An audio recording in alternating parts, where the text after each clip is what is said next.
All those freaky little nerds into bones, aliens, paraphernalia, and more have been growing into adults with disposable income for decades now. And yet, Two Point Museum is somehow the first museum simulator of its kind, and it took until 2025? Criminal. But it's here now, and for some of us, this creepy nerd, it's been here a teeny bit longer, so I can break down how I felt in the hours of brainless bliss it sucked me into as a simulator tradition.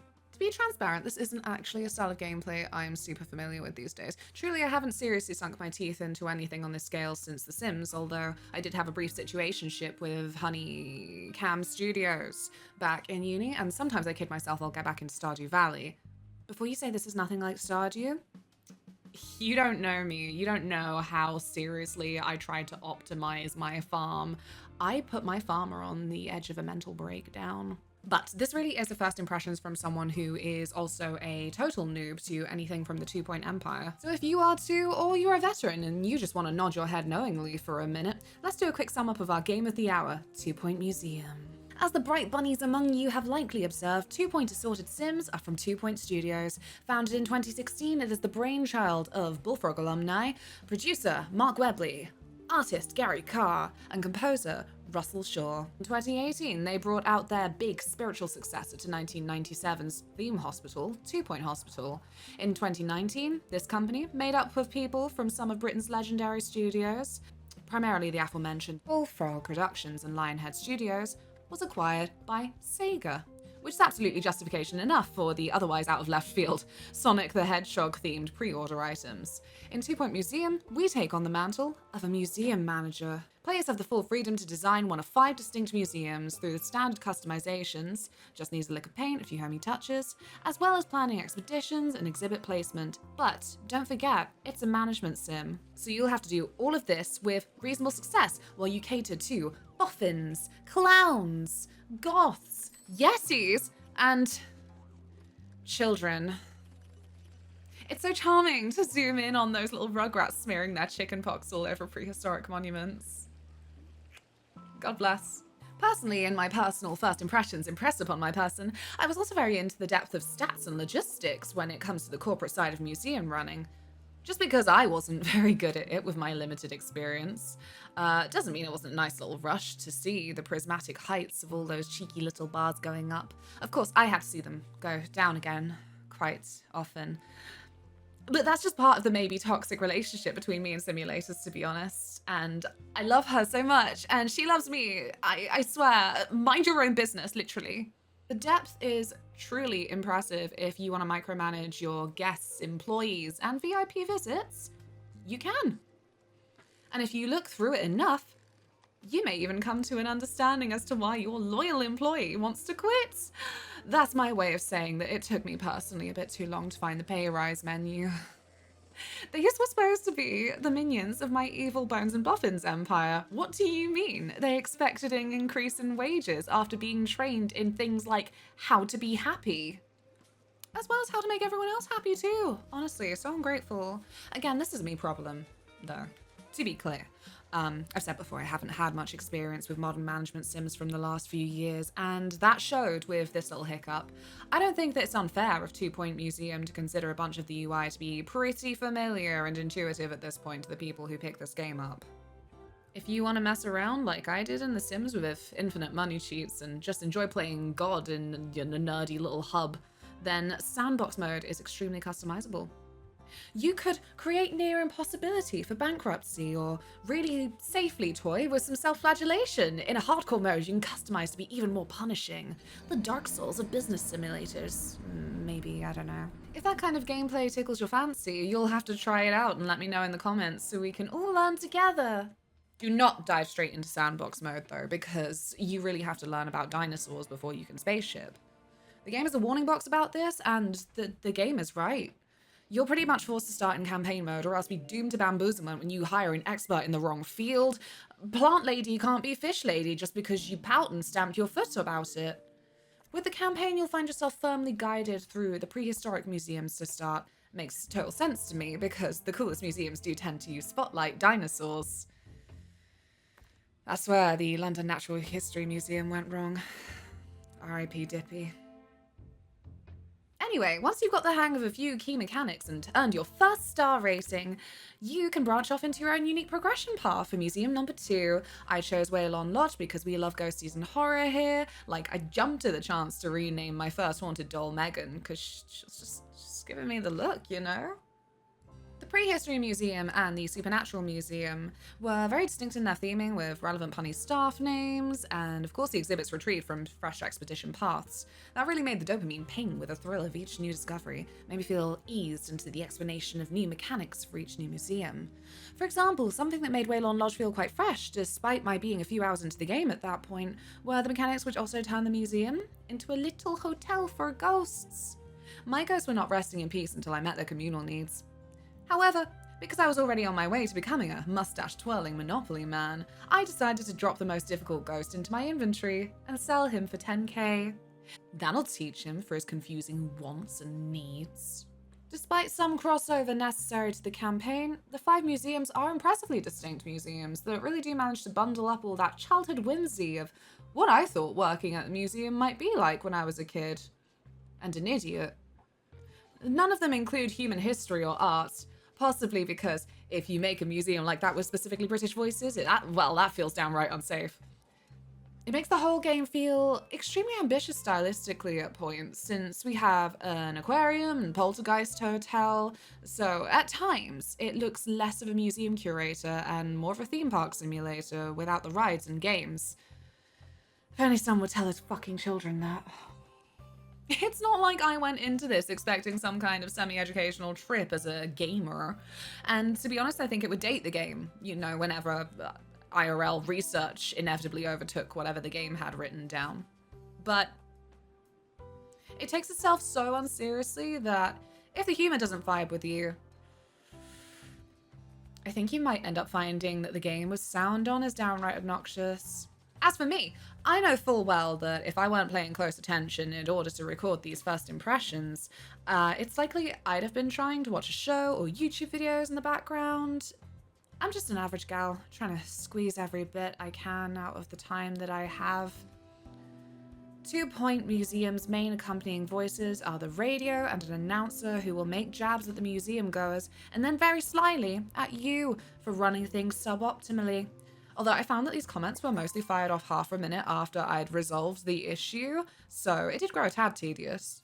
I also had bad luck with the radio randomization repeating a couple of snippets too frequently, which is a shame, because otherwise I was enjoying the gags. Gave me flashbacks to Vice City radio, but much less crass.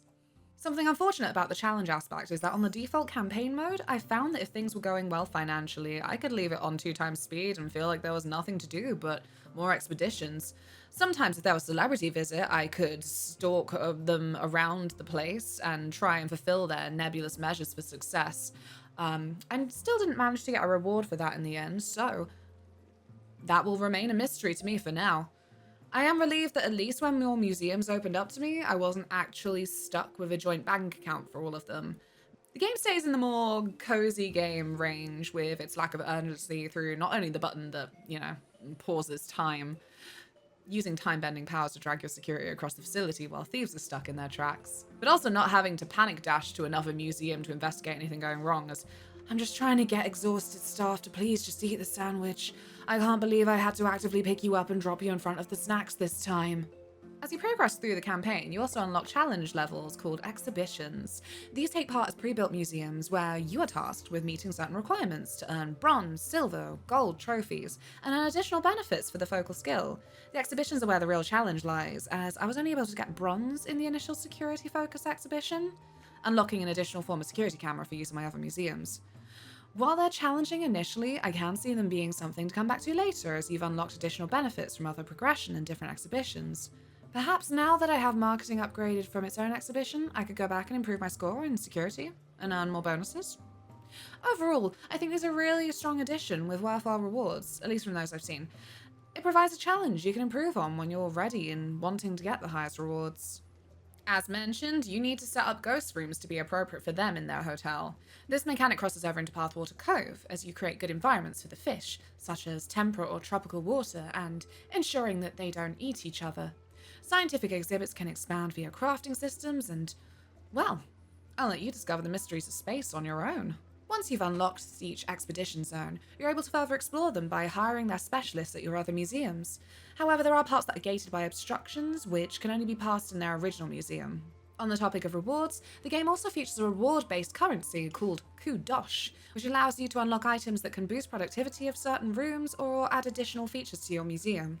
Kudosh is earned through earning stickers, the way the game measures milestones and achievements. It's nice to get these incremental rewards as you succeed in attracting more guests to your exhibits, or even some stickers are earned by actually failing certain objectives to a degree that's, well, impressive enough for a sticker. Well done you! It is nice to get these incremental rewards as you succeed in attracting more guests to your exhibits, but I'll come back to that in a little bit. A feature of the game which I, for obvious reasons, I hope, have not been able to try is the Twitch integration. This will allow viewers to interact with streams, providing positive or negative effects to the museum, from filling donations, triggering visit events, or cleaning the exhibits, to breaking toilets, setting fires, and sending thieves guilds to the museum. Additionally, viewers can apply for jobs at the museum as staff, have a role in the museum, and go on expeditions to find new exhibits. And as I touched on previously, the humour is one of 2 Point Museum's most novel and charming aspects, so this, in combination with the streamer and audience dynamic, has pretty great potential. We love a playful opportunity to lampoon and be lampooned upon. For default punny staff named McGee, I might think to build a merely reasonably sized staff room, perhaps just the bare minimum staff room if Mercury is in retrograde. But for my dearest and most beloved Twitch viewers, well, we gotta make them a banquet, a discotheque with flapjacks and goobers, or make their feet bleed by sending them to work as soon as they go on break. It's a great excuse to zoom in on the meticulous details involved in the animations, considering the likelihood that most of your view to look upon your works in despair will be from a more distanced lens, and you might not catch funny quirks in facial animations or any of the especially absurd operations staff put up with, but if you're cool like me, you can still find ways to add personal touches and jazz up the more practical perspective. Truly, nothing can hold me back from doodling when I should be working. Well, almost nothing, because here's where I have some petty little complaints. Trust me at your peril, because I am just a mulch-guzzling creature, but when I dived into my role as museum curator, my first thought was to turn my decorations a violent shade of pink, and I was quietly distraught that I could not do this. Over 300 decorative items and the target areas for colour were a little bit disappointing. To be fair, not only was my plan pretty wretched in general, but being able to make the toilets gold myself would defeat the point of building up Kudosh in order to unlock golden toilets, and maybe there's a lesson there that we simply can't have it all, even as a god among museum curators. But I do feel the concept of locking off a large bulk of decoration from the start with your more exclusive in-game money could have been better balanced. By the time I earned enough Kudosh to buy the golden toilets, I realized I never really wanted them to begin with. And some of the requirements for generating buzz for your items means my twisted mind for design could only go so far before I was seriously sabotaging my museum's chances of earning any money ever. Again, ever.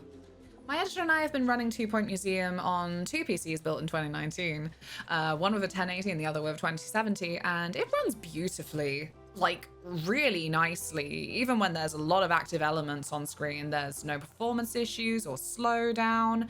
They look out for us oldies. This can also be seen in staff's profile pics, as 2 Point Studios is clearly convinced dabbing ain't dead. For fans of mechanically hardcore simulator titles, you may be left wanting. But for those who want to enjoy a goofy experience for a range of challenge levels, this is a fun, casual sim. Fairly unpunishing to your brain and your hardware, and a great first showing for the unexplored world of museum sims, with voiceovers available in English, German, Chinese, and Japanese. Why am I suddenly telling this now at the end of my first impressions? It's like an analogy to expect the unexpected, and if all this sounds good to you, and you pick up the game, because on a scale of avoid to must play, I give 2 Point Museum a highly recommend for a colourful, silly time with enough challenge in the mix that you can come out of it feeling like you too might be worthy of a museum or a greenhouse aquarium, ghost tour, planetarium event type thing. Bye bye. The game stays in the more cozy game range with its lack of urgency through not only the power button. Oh god. Yeah, the power button. It's so cozy when I just turn the game off.